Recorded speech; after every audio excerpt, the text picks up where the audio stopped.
Just give us a wave. Okay, there you go. Needs no introduction. And also Mr. Cecil McCain, Jamaica. Not seeing Cecil McCain. Are you on? Just give us a wave if you're not on. If not, I'll ask Nigel to reach out and see if there are any connectivity issues. I spoke to him. He told me he was on. Maybe he hasn't been promoted to panelists. I think I'll check that out. Okay. Yes, please do. Thank you. In the attendees. Okay. Yeah, please promote him to panelists. Okay, so the WTDC I mentioned is upcoming next month. We're looking forward to that very important meeting. It is actually hosted by the ITU development sector, which is one of the 3 ITU sectors.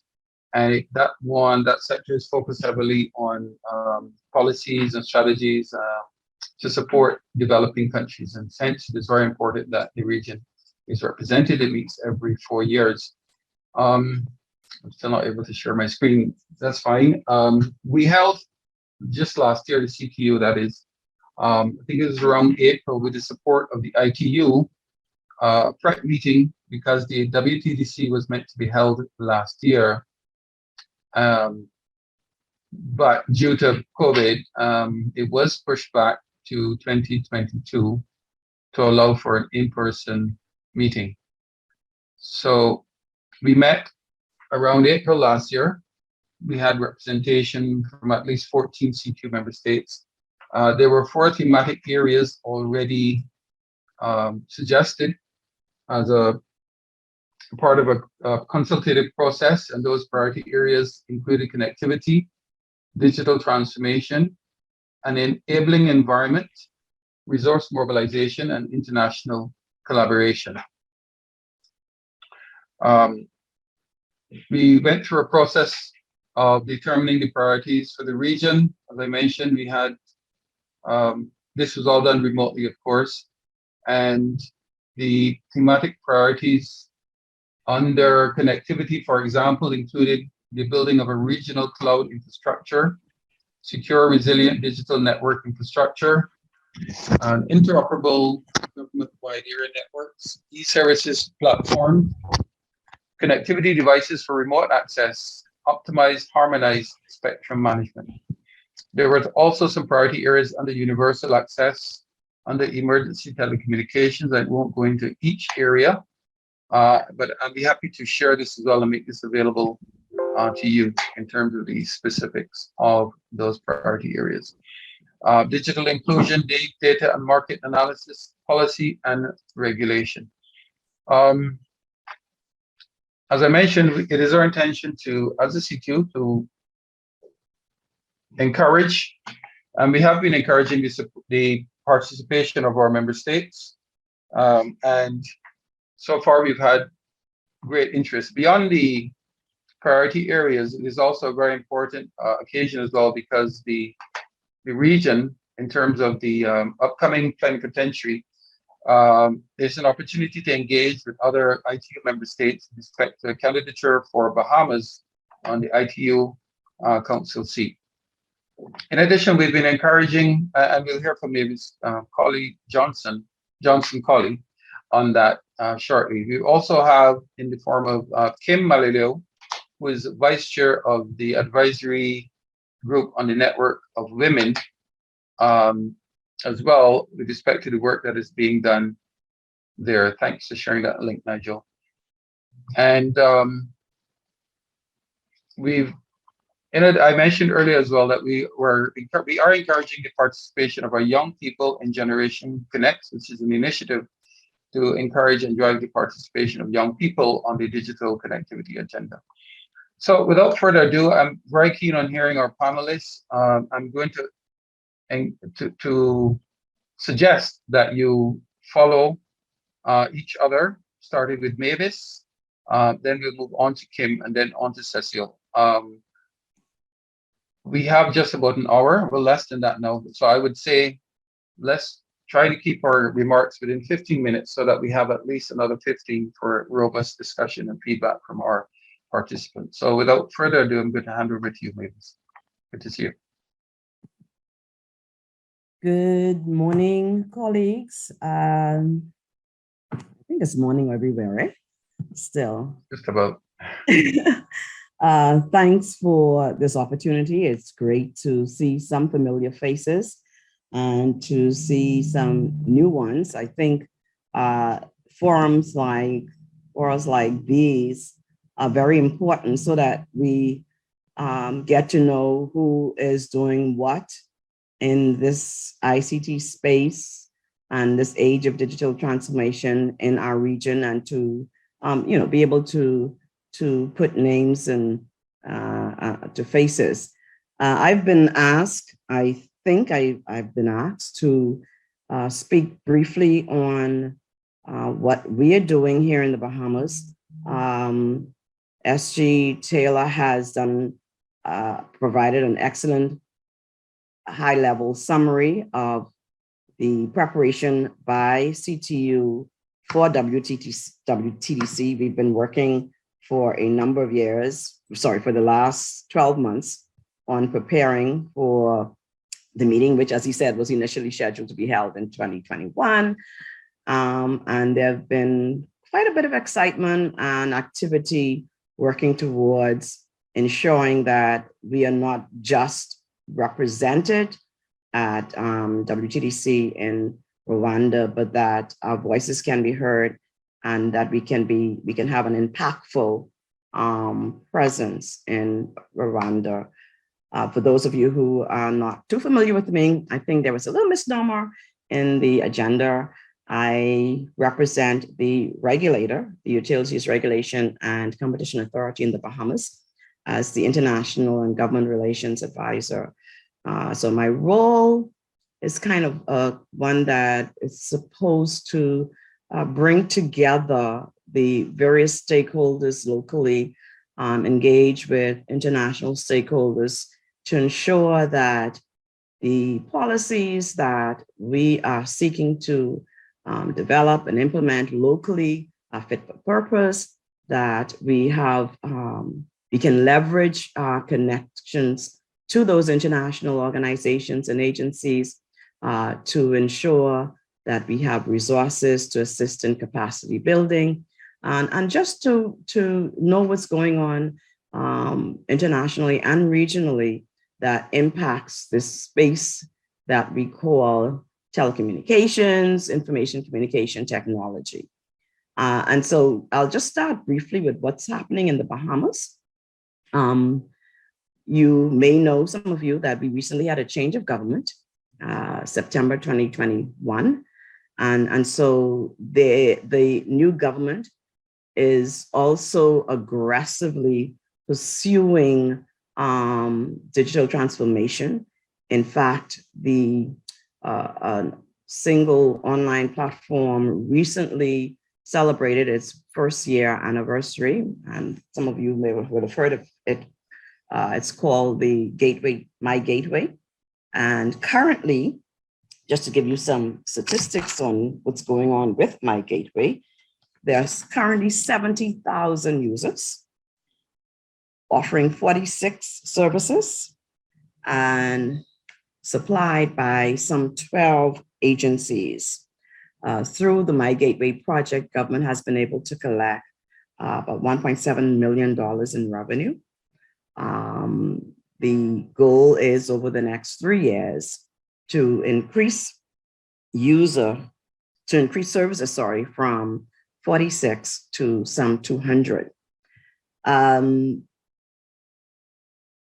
The main initiative of the current government is a project called Bahamas Services, and that is aimed at increasing the, as I mentioned earlier, the number of services, digital services that are available to residents and citizens, to ensuring that communities are connected. And there's been a lot of questions, a lot of comments today about connectivity, and I totally agree with I think Belvin's presentation was one that gave us a lot of food for thought, as like Denise White's presentation.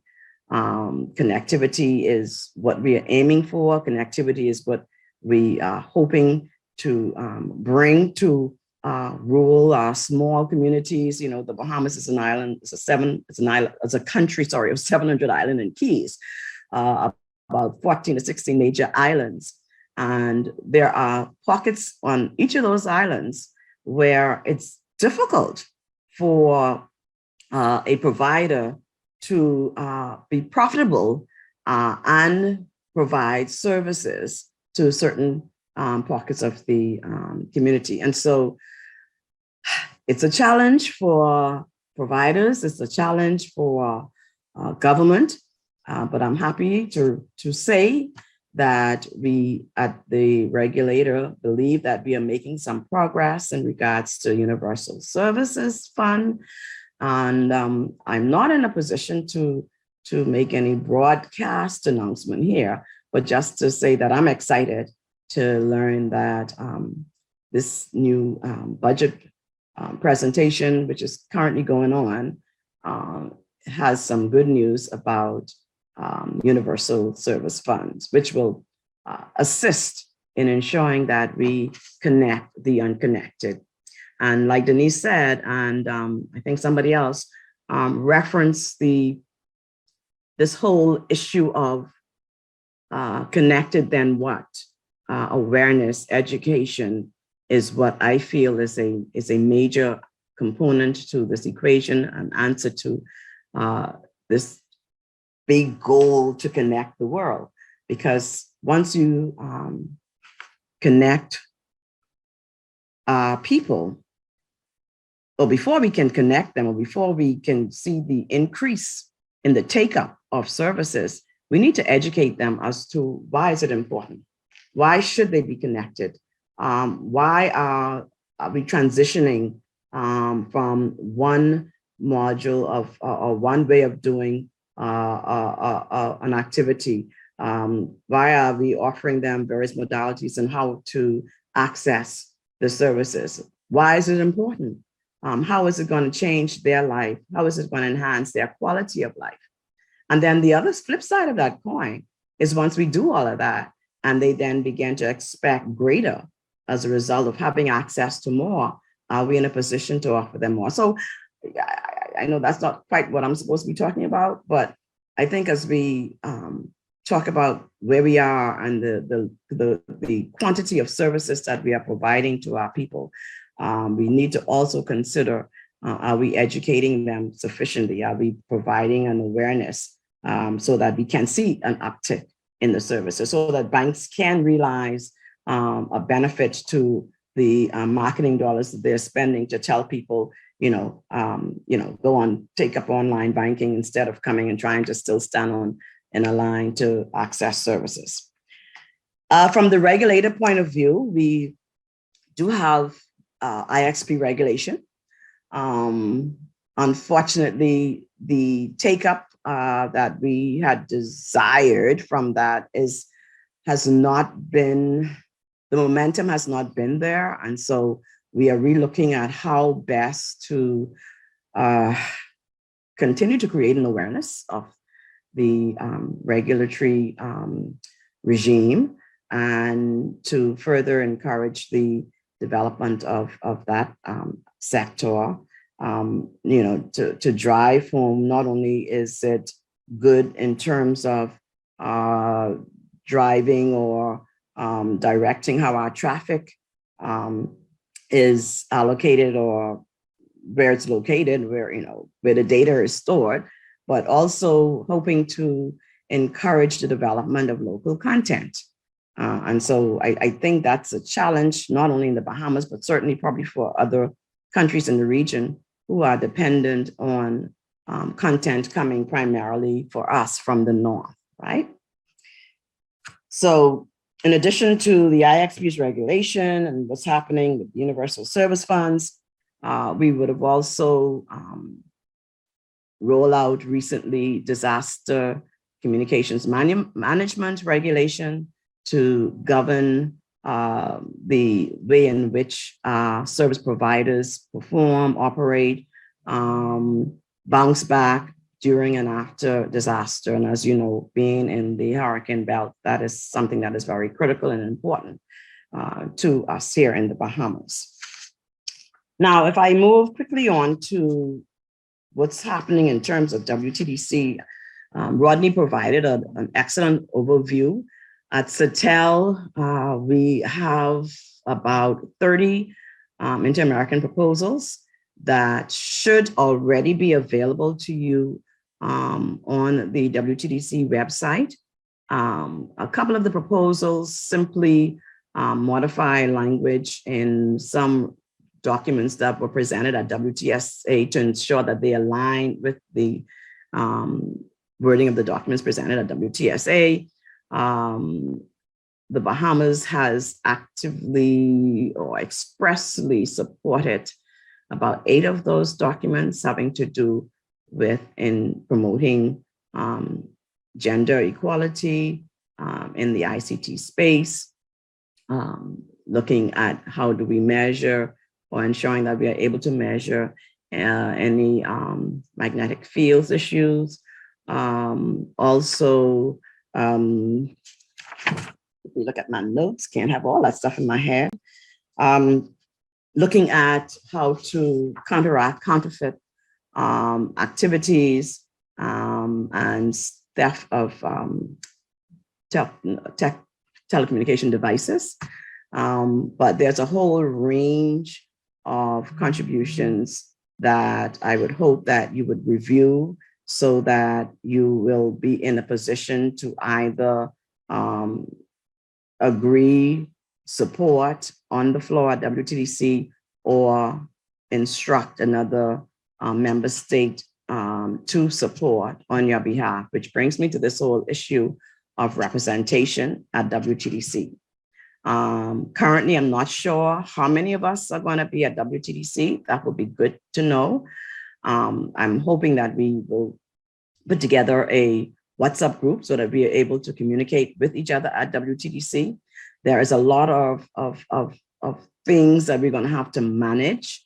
And so we're going to have to meet so that we organize ourselves to maximize the ability to contribute meaningfully to discussions on the floor. No one person or one country with, in our case, with small delegation, is going to be able to cover all that's going on at WTDC. I mentioned that Cecil has 30 contributions. Currently there are a total of 126 contributions. And so if there's going to be any meaningful discussion on our part, we're going to have to come together and determine, okay, you lead on this particular area, Barbados lead on this one, Bahamas lead on the other, and so that we don't run on exhaust, but we run on fuel, right? I am happy that Kim is here. She can talk about the emphasis on gender participation. You heard that Rodney mentioned the youth participation. There is great emphasis by the ITU through WTDC to increase the level of participation and to have the involvement of young people. The Bahamas is taking the regulator in partnership with a North American agency, USTDI, has been successful in securing funding for about 4 of its delegates to the Youth Summit, Generation Connect Global Youth Forum, that will take place the 2nd to the 4th. We will take an additional 2. And so hopefully we'll have, I think, 6 young people at the summit. In terms of our delegation for WTDC, we have a 5-member delegation, including a parliamentary secretary, who we hope will be giving a high-level policy commitment statement during another new initiative for WTDC, Partner to Connect. And I'm not sure if there are questions, I'll provide additional information, but time won't allow to do it right now. And I think, Rodney, I don't know if there's, right. There's one more thing I want to speak to, and that is leadership roles by the region. Currently, as you know, WTDC, there are 5 committees, right? And of course, the plenary sessions. And the aim is always to have a vice chair from each of the 6 regions. Currently, there are some vacancies, and I would hope that some of us will step forth and offer ourselves as candidates for these vice chair positions, so that they're not all taken up by our larger friends to the north and our larger friends to the south. Which brings me to the issue of candidacy for the ITU Council.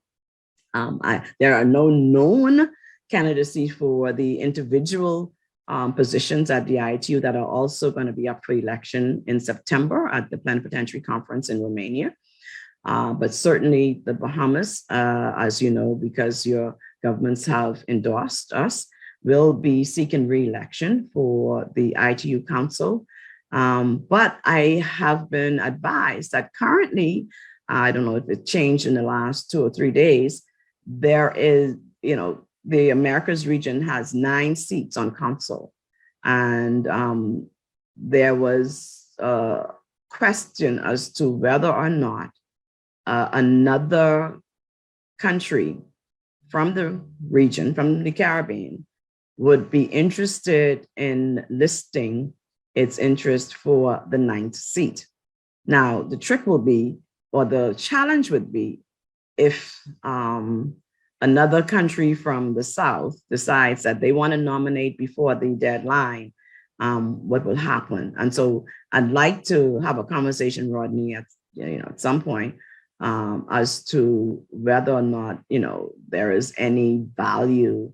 Well, I know there's value, but whether or not there is the possibility to encourage another country who, if the number of countries from the Americas region remain at 9, the issue of resources to mount a campaign will not apply or will not be of as great a concern as if there was more than 9 countries vying for the council seat. And so please, if you're coming to WTDC, let's make sure that we collaborate prior to getting there.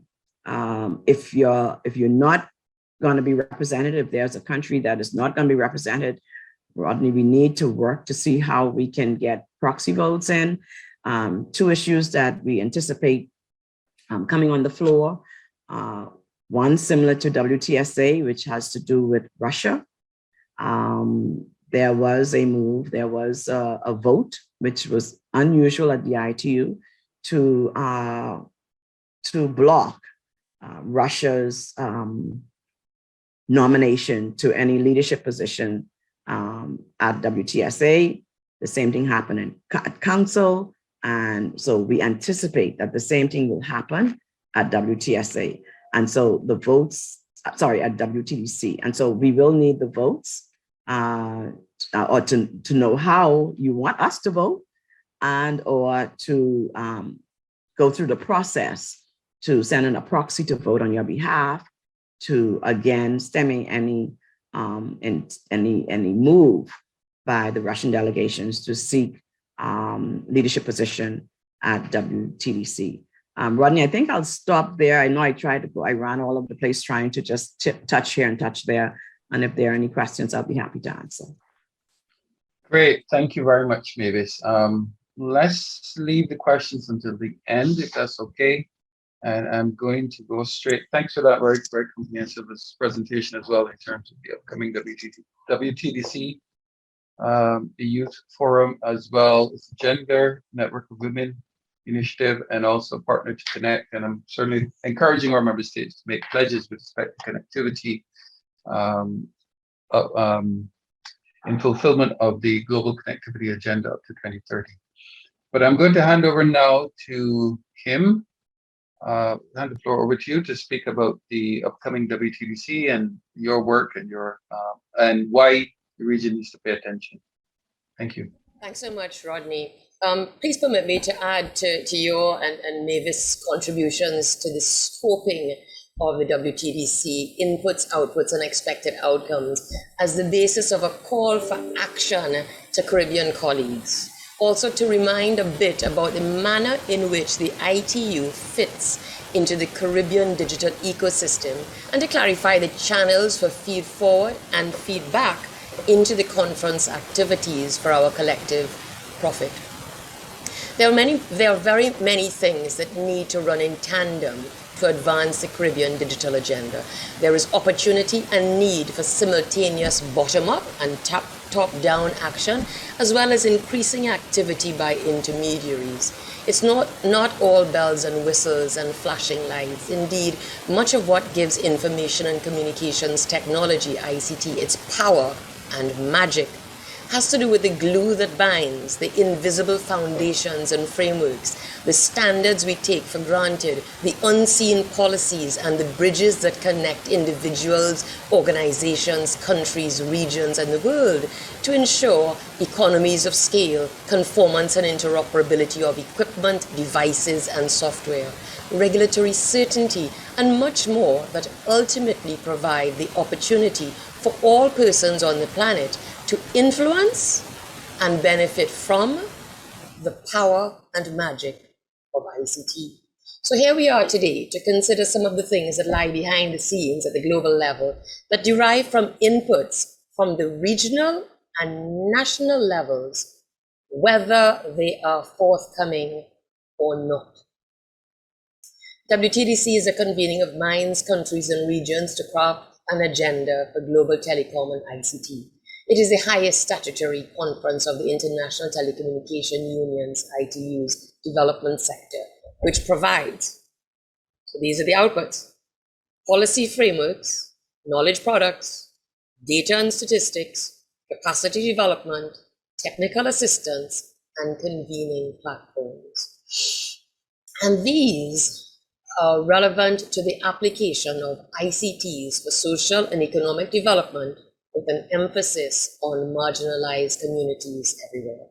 At the conference, delegations of ITU member states together develop the priorities, strategies, and action plans of ITUD that ensure that its outputs, remember what they are, policy frameworks, knowledge products, data and statistics, capacity development, technical assistance, and convening platforms are fit for their national and regional needs. If they choose to feed forward and feedback, which is why Mavis has stressed the importance of participation. I note that the goal of today's Caribbean Internet Public Policy Forum is to foster awareness of approaches and practical strategies for synchronization, coordinating, and collaboration on internet policy development initiatives, cooperation, safeguarding national, regional, and international development interests, and participation, facilitating Caribbean involvement in and tracking of international policy developments. I say to you, it is worthwhile to include the extended WTDC process, it's quite extended, in the Caribbean suite of synchronization, cooperation, and participation channels. Conference deliberations center around proposals which have been submitted by member states and recognized regional bodies and considered prior to the conference through a comprehensive and painstaking process of regional and interregional preparatory meetings. As Rodney has indicated, in April last year, the CTU submitted to the regional preparatory meeting for the Americas the Caribbean priority areas for projects under the headings of connectivity, digital transformation, enabling environment, and resource mobilization with international cooperation. We heard from Denise today about some of the priorities and matters of interest for Trinidad and Tobago economy, society, government. As Mavis mentioned, CITEL, which is of course the Inter-American Telecommunication Commission, submitted on behalf of the Americas region So we are national, we are sub-regional at the Caribbean CTU, we are regional at the Americas level. So CITEL submitted common proposals into WTDC from the Americas region. These include, among other things, mentioned by Mavis, a new ITUD question and modifications to 27 resolutions, study group questions central to the work of the ITUD. Study group questions describe an area of work to be studied by ITUD groups between conferences. So this talk about WTDC is not about an event that happens in June in Kigali for 10 days. It is about an entire 4-year-long process that culminates in this one event. So study groups, study group questions describe an area of work to be studied by ITUD study groups between conferences. These normally lead to revised recommendations, recommendations that we in the academic sector and we in the regulatory regime refer to as our reference points all the time. So outputs of these study groups normally revised recommendations, guidelines, handbooks, and reports. Input is received from ITUD membership, and outputs are reviewed by members. Any ITUD member can submit contributions to study groups. Among other things, CITEL proposed for this round of WTDC, proposed the study group 1 title be changed from enabling environment, this is the previous from 2017, enabling environment for the development of telecom and ICTs, to simply connectivity, as Rodney had mentioned. Within connectivity, of course, we treat with the enabling environment matters. There are 7 questions that CITEL has reviewed and provided some revisions, recommended revisions to. With respect to the second of 2 study groups, ICT services and applications for the promotion of sustainable development, that was the name of the study group up until now. It's a current name. CITEL proposed a change of title for this study group question to simply digital transformation. And CITEL provided a number of proposed revisions, as Mavis had mentioned, to the study group questions. CITEL has also proposed the addition of a new study group 1 question, and that is strategies to increase the adoption and use of broadband technologies and services to improve digital skills. The target audience, target beneficiaries, are national telecom and ICT policy makers, regulators, service providers, and operators, especially those in developing countries, as well as broadband providers and non-governmental or civil society organizations supporting broadband adoption and connectivity.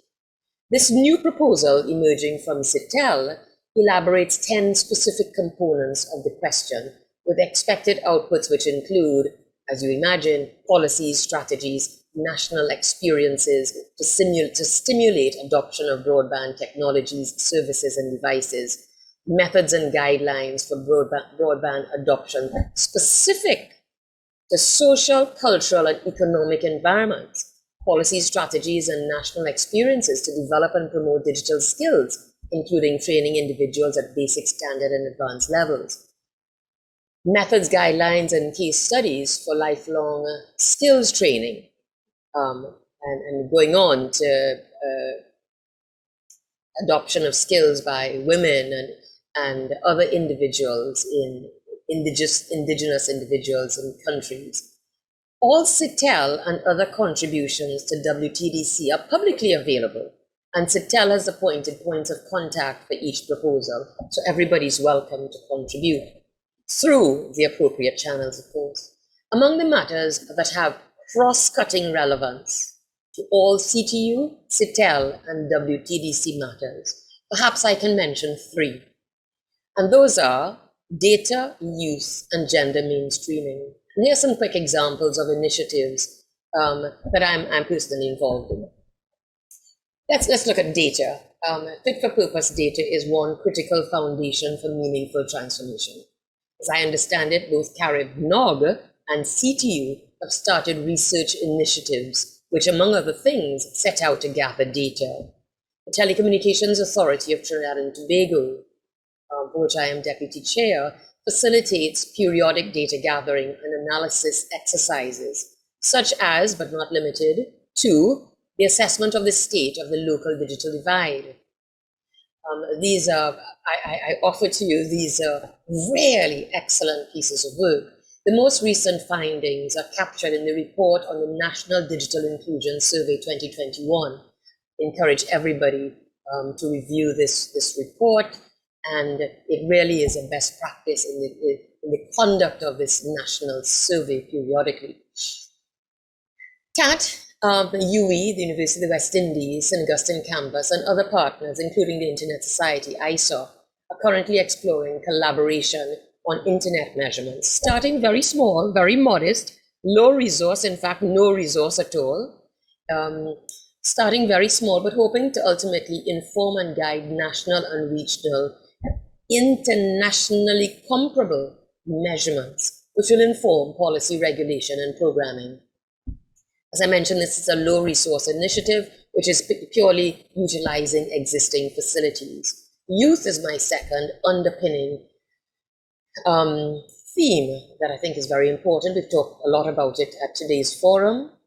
I remember reminding the CTU, Rodney in particular, and Nigel, of the importance of just reminding them. It's not that they didn't know and that they didn't acknowledge. I just reminded them last year of the importance of youth, the importance of youth participation deliberately designed and orchestrated by the CTU.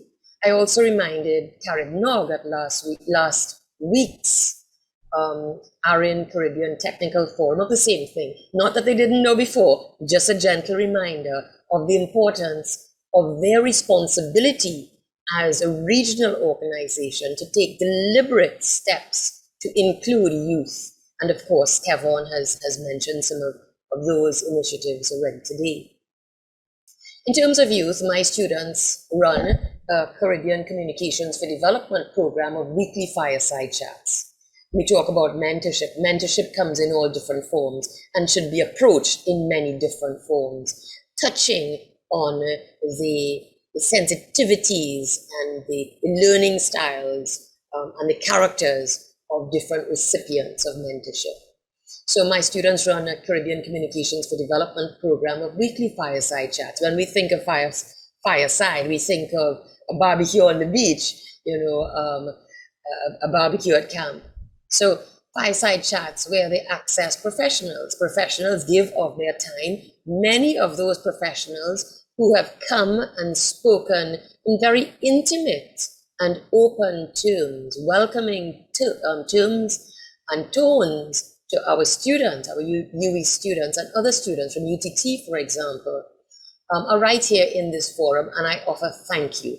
Thank you. These are the types of things that nobody really mentions. These are the types of things, though, that I think make a considerable impact on the development of students' minds and the minds of youth. So thank you. Thank you, Caribbean community in ICT, for supporting our call to come and chat with our youth. Rodney mentioned that WTDC Summit in Kigali the WTDC in Kigali is immediately preceded by the Generation Connect Global Youth Summit, right there in Kigali. Mavis also mentioned the representation from the Bahamas. There are 5 youth from Trinidad and Tobago who will attend the summit. One is a PhD student of mine who is also an ITU youth envoy. Another is one of our BSc students, and another is a recent graduate who received the Lideris Award from Latin American and Caribbean Internet Addresses Registry, LACNIC. That award was to conduct youth research to investigate the Caribbean ICT landscape, with a focus particularly on the gaps in Caribbean ICT data. Gender mainstreaming, just to close, gender equality is a human right as captured in the Universal Declaration of Human Rights, 1948. Gender mainstreaming is a strategy for achieving gender equality. It is a process of incremental change in policies, strategies, and activities. Gender context, gender analysis throughout the project cycle, results monitoring, resource allocation, gender focal point or units, women's participation in decision-making, and gender-responsive budgeting. Gender mainstreaming is not putting women on a panel, although thank you very much to CTU, Aaron and Partners for putting women on this panel, but gender mainstreaming is much, much more than that. Gender mainstreaming brings the experience, knowledge, and interests of women and men to bear on the development agenda. It modifies the development agenda so that the results will benefit men and women equally. It results in the transformation of social and institutional unequal structures. The long-term objective is that attention to gender equality pervades all policies, strategies, and activities so that all persons influence, participate in, and benefit equally from all interventions. In multiple capacities, I am involved in a number of initiatives at institutional, regional, and international levels to develop a shared understanding of the discipline of gender mainstreaming as a precursor for action. I admit that I know little, and therefore I am drawing on the understanding, knowledge, wisdom, and experience of those who know as a precursor to action. And I encourage all interested to walk this journey that starts with understanding before action. So to close, I know I've taken some time. So to close, please recall that any ITUD member can submit, members of member states, etc., can submit contributions to ITUD work streams.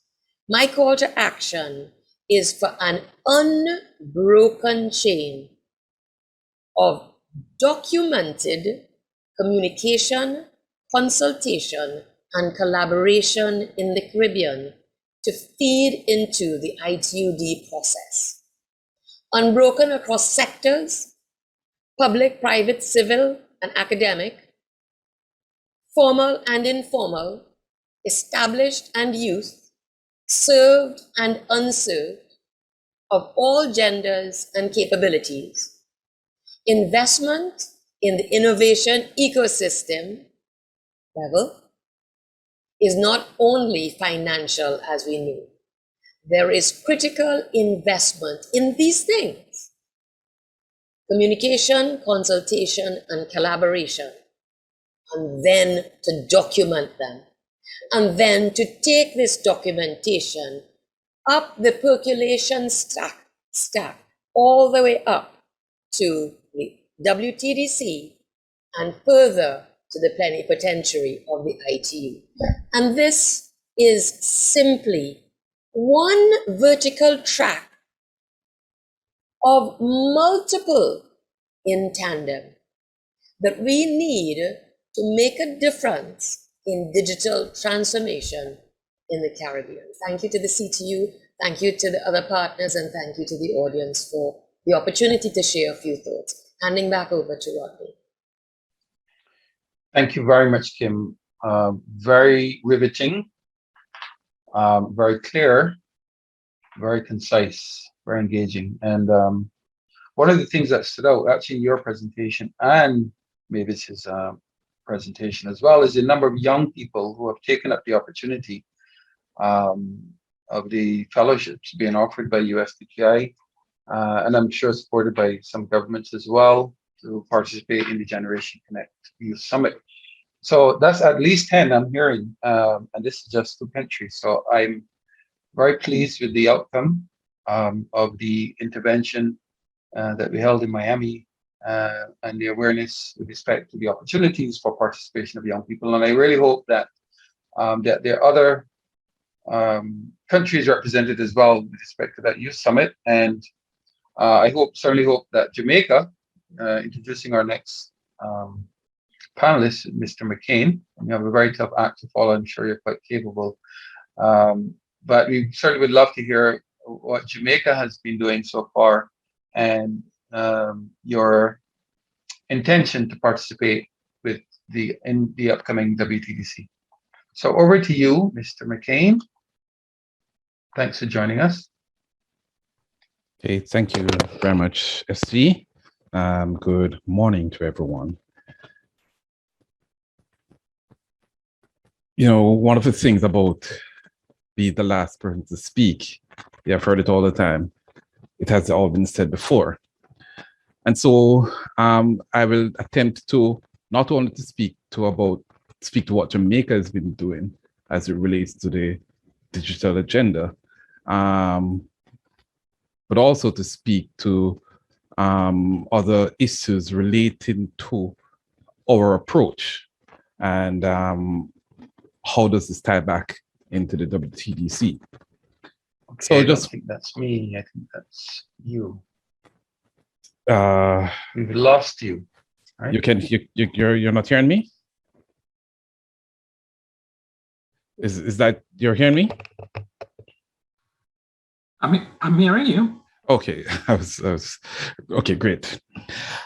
All right, so just I'm happy that both Kim and Mavis spoke before me, in that they established a framework in terms of why we participate in the at the WTDC, and I just want to tie that in with the overall objective of the ITU, and noting that the Bahamas is on the council of the ITU. They have the ability to not just represent our interest, but also ensure that the resources of the ITU is allocated and utilized in keeping with our interest.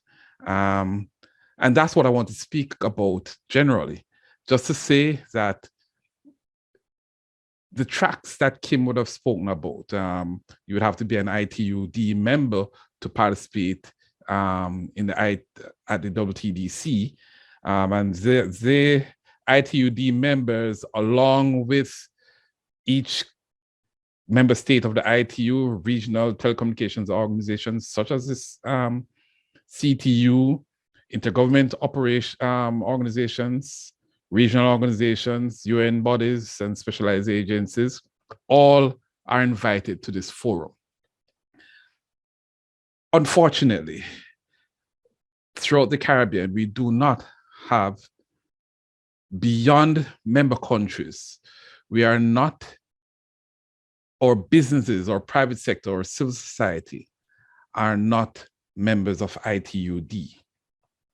And I want to encourage groups, encourage businesses, the private sector, civil society, to take this opportunity, because the development arm of the ITU is one of the key areas of focus, certainly for Jamaica, as it recognizes our status, our history, and allows us, enables us to have that voice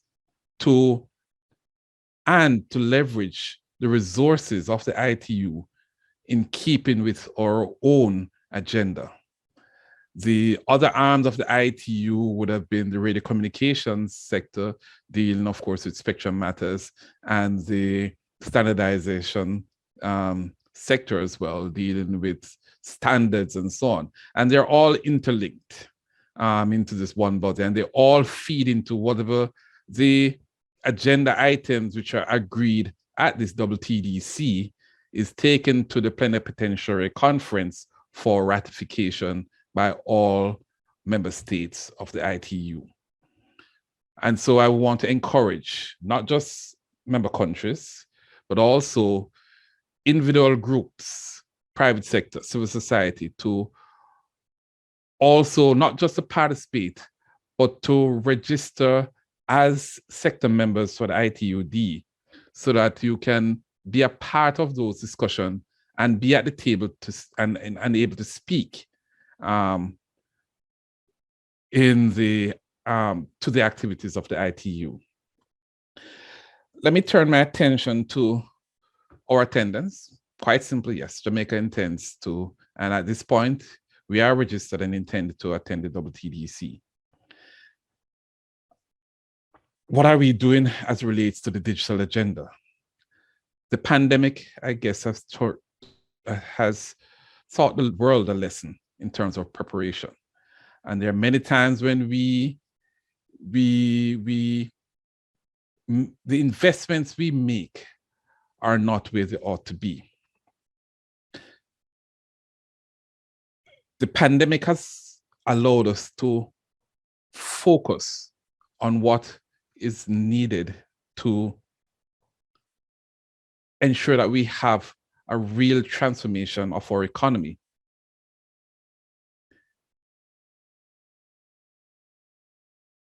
The recent situation in terms of the global situation as relates to what's happening in Europe has further accelerated the need for us to ensure that the issues that are of concern to us, be they connectivity, be they capacity building, regulatory issues, are all a part of that agenda that we treat with. I'd want to, and I know Bevel spoke about size, and and I do agree to some degree that size shouldn't matter. But it does matter when we are seeking to influence our bilateral partners to partner with us in support of our agenda. Unfortunately, the smaller you are, the less likely that those who provide the funding in support of our agenda would put in place the necessary agenda that would support our needs. And so when we collaborate through the CTU, we add to our numbers. And I just want to give a reality that the Voice of the Caribbean at CITEL is significant because we have numbers when we speak about the number of member states. We have a significant voting bloc. And so when we speak and persons recognize that it's not just Jamaica that's speaking, it's not just the Bahamas, not just Trinidad, not just Barbados, but that we are speaking on behalf of 13 countries out of 39 within the region that are part of the Americas region. Mavis can maybe correct me. I think the number is 39, the last I remember, throughout the Americas region. And so near a third of countries are from the Caribbean. And that voting bloc is very important as it relates to defining the agenda for CITEL. And so just want to urge us to participate within that context. Size does matter, especially when we form a coalition of partners. One of the things we have been doing over the last few months, years, is that we have been mainstreaming our interventions in the digital arena. We have been treating with all aspects of digitization. We speak about digital government, digital infrastructure, or financial services, digital businesses, building skills, and dealing with the trust environment. We have been tackling all of those as a part of an ecosystem that should our intentions that treating within an ecosystem manner will ensure that we gain the most bang for our buck in terms of our expenditure. One of the things that I would personally want to encourage is that we also, on top of all of those issues that we are treating with, is to also invest in social capital. we have to give it time for these things to work. Our interventions oftentimes are discrete, disconnected, and do not necessarily, and at times can be conflicting with each other, or in the past, that was the case. And as a result, we would have had minimal growth. We say in Jamaica, you'd be marking time. 1 step forward, 2 steps backwards, or 1 step forward, 1 step backward. We have to therefore invest our time and leverage the resources of government as we deal with our partners to bring to the table the investments that we need. And I want to speak about this connectivity agenda that we all would have recognized. Many of us would have been around long enough to remember arising out of the collapse of the global economy in 2008. The ITU recognized the need for improved connectivity globally. And so they had a program called Connect the Americas. And through that program, we leveraged all global funding partners, the World Bank, ITU, the EU, all came to the table to hear what our needs were. And were able to create their programs going forward for the next 5-10 years to support our agenda, digital agenda that we have going forward. And so I'm highlighting it because it is through those interventions that we as individual countries can ensure that at the end of the day, our interests are met. A key program that we have been focusing on is, of course, on the infrastructure. We recognize that Jamaica, being what it is in terms of size and its geography, notwithstanding that in many of our larger towns, we have good connectivity.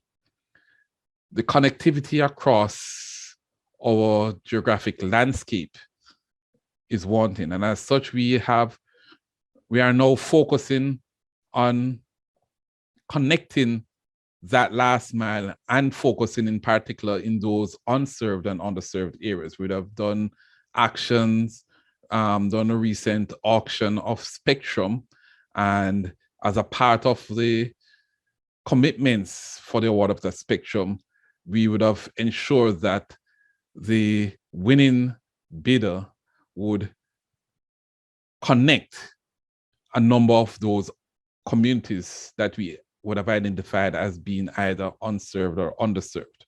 Our universal services, resources from our universal service fund, of course, as well as been leveraged, as well, working with our GovNet program to also connect that last mile and ensuring that we take the backbone into those regions that we are connected.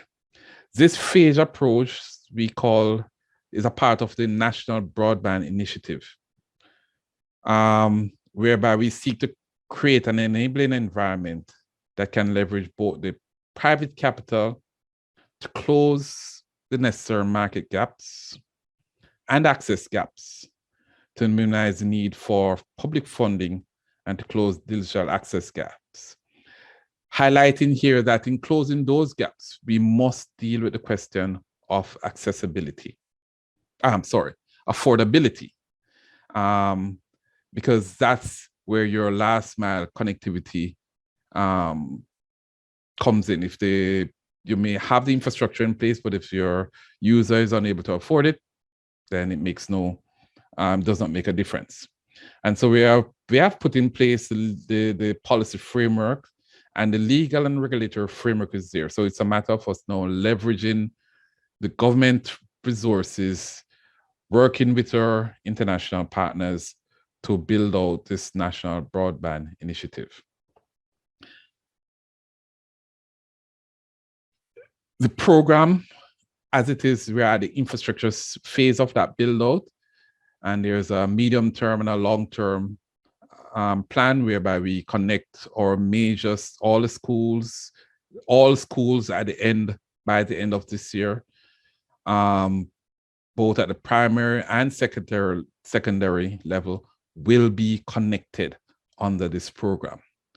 We will also ensure that as many of our government facilities as well are connected under this program. And this will also feed into our larger program under GovNet, whereby once we do the connections, then we'll then seek to bring additional services online in service to our citizens. The ultimate goal, of course, is to reach into the hearts of our communities. Therefore, the intention, of course, is to build that critical mass whereby the program, which is being seeded by our activities now, with completely funded by the government of Jamaica, will be able to leverage private capital as well as international funding to reach into all the communities to connect that last mile. That's our main focus. We will be treating with, of course, the supply side of things to ensure that there are services that we are able to deliver to our citizens, not just government services, though government will be taking the lead or has taken the lead in terms of developing online services, but we also will be working to ensure that our private sector, or SMEs, or medium-sized businesses as well, develop services which can be delivered online. So we were treating with not just the supply side, we're also going to be looking at the demand side. And towards this end, there are several programs that we have in place. We are not just connecting the schools, but we're also providing devices to our students. And we expect that through policy, all schools will eventually ensure that students coming in will have a device to use. At the lower levels right now, we are focusing on tablets, but at the higher levels in the secondary schools, of course, I know the focus is going to be on the laptops, and in fact, the distribution of same has already commenced. The approach, of course, is going to be a whole of government strategy, incremental and decentralized. We will be focusing on technological solutions as well as analog enablers. There, we are also focusing on open government to promote data as an asset. We will be establishing a regulatory framework, and we currently have in the Data Protection Act, we're dealing with the regulations to support that act, but also we'll be revising cyber crimes. We will be having a framework for cybersecurity and for service delivery generally. We will be promoting, of course, citizen orientation as a duty to support client-oriented design. We will be promoting collaboration with the private sector for innovation, as well as establish a governance structure that promote collaboration and flows of information between government entities. Finally, I just want to highlight that, like the Bahamas, Jamaica also has an internet exchange point. Its success has not been what we would have expected, but it's a matter that we're looking at as we seek to look at the local digital infrastructure, which would give support of same. Key to this, of course, would be the content side of things and how do we promote content, local content, and the development of and sharing of local content, whereby the use of the internet exchange point becomes more common. With that, I just want to leave my thoughts there, and over to you, SG. Thank you very much, and Cecil, for that update. Very interesting initiatives taking place in Jamaica, in particular with the schools. I actually lost the first few minutes of your your presentation. For a few minutes, I fell into the category of the unconnected, or more accurately, the disconnected. But I was able to get back on and hear most of it.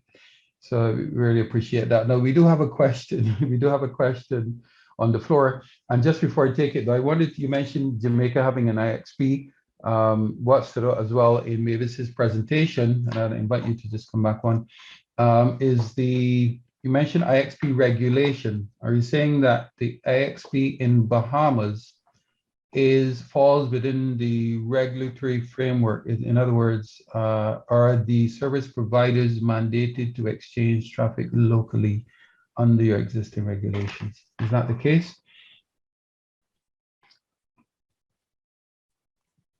But basically, we really don't, as I mentioned, we don't have an uptick on it. We have the regulatory framework in place, but there has not been any change in the routing, right? And that is one of the things. We literally just had a conversation internally on it as to how do we get, our folks to see the value in it. And we'd have some small operators who are doing some stuff, but on the scale that we would have preferred, not quite yet. Gotcha, thank you. And we're of course working with the French Overseas Territories to implement IXPs in St. Bart's, Guadeloupe, and St. Martin. So we understand the value of doing that. Now, Kim, I'm going to direct, there's a question here about where we can find the National Digital Inclusion Survey. I did Google it when you mentioned it, but I didn't see the actual report. So if you can share a link with us or share the document for us to disseminate. Oh, you're back there. Okay. Yep, sure. I'll get that. Okay, appreciate that. And also list some of the gaps. I'm going to try to pass this one off to you. List some of the gaps in Caribbean ICT data as revealed by recent studies. I'm not sure what specific studies, but we know there are some gaps. We have established the research and analysis unit in CTU as well to try to push the whole ICT indicators agenda so that we are better informed as to where those gaps are, and that research can inform policy. But are you aware of any specific gaps in the data at the moment? Yeah, I think there are many gaps. One of the gaps is disaggregated data. So when it is that we are concerned with marginalization and the underserved, it's very important for us to be able to disaggregate the data in accordance with the target beneficiaries. So for example, we have very little, approximately zero data disaggregated by gender. Much of our telecommunications access data is not granular enough down to the community level. The digital inclusion survey that I mentioned, that I'm going to try to find the link for, that goes down to the community level, and that's a sort of data that is needed for programming, to underlie programming. There are a number of other data gaps. One of the things is I'm talking too much, so I guess let me just leave it there, and then I can talk some more if there's time. Thank you. Well, we are running out of time. I see Cecil has his hand up. I'm going to take your comment, Cecil, and then we actually do have to wrap. And I'm going to invite for some concluding remarks after Cecil speaks, Kevon Swift and Nigel Casimir, just to give us a few remarks on the earlier sessions. Go ahead, Cecil. Right. So I just want to speak to that issue of data collection. One of the things we did in Jamaica, and I know many countries, their initial design for their Telecommunications Act was based on Jamaica's initial design, whereby the onus for providing was on the regulator to prove why the data was needed and why it needed to remain confidential. We switched that role in our amendments that we made to our Telecommunications Act, and we'll continue with that when we do implement our ICT Act in the very near future. The switch would now put the onus on the companies to tell us why there's need to keep that data confidential.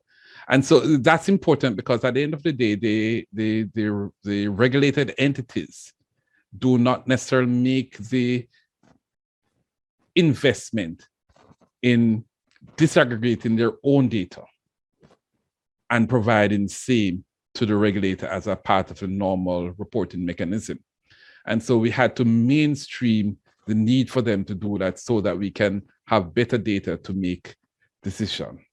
So I just want to just put that on the table. The other issue, just to highlight that a lot of the data that we now need, however, is not just driven by the regulator itself, but also data for which we require surveys.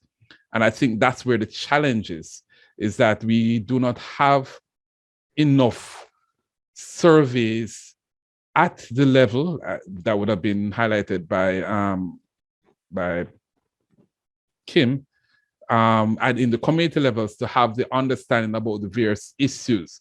How much data do they buy? How much, those types of questions. Those are not necessarily questions that you could gain through regulator and regulated entity interface, but it's something you have to get to the ground. How do we interact with businesses and so on? And so there is need for us to develop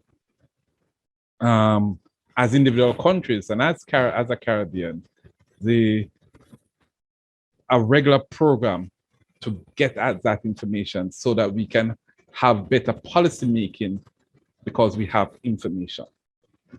So I just want to put that on the table. One final issue is the issue of Kim mentioned about the gender. I just want to put it out there that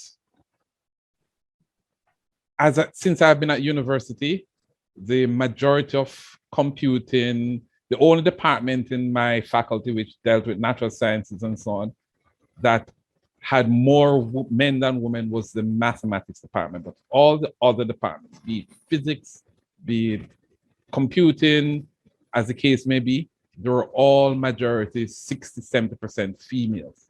And I've been out of university for a long time. And the question is, why don't we have more women-based or more businesses headed by women, despite the fact that university on an annual for the last 20 years has been churning out a lot of women.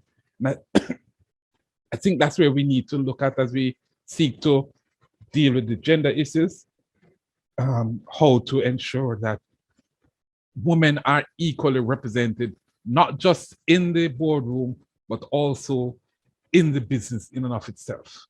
So in and of the business itself. That's it. Thank you. Thank you very much for your intervention. We are out of time. I thank the panelists for your interventions with respect to the upcoming conference. Again, I re-emphasize my satisfaction with the number of young people so far that I'm hearing participating, and I think we should start a movement in Kigali with these young people. This sounds to me like the next generation that we really need to help drive the youth engagement across the Caribbean and to follow on in terms of our continuity, driving the region's agenda within the global context. I'm going to just, as I mentioned, Kevon, if you have any closing remarks, and Nigel as well, I'm going to invite you just to do that now before we wrap up.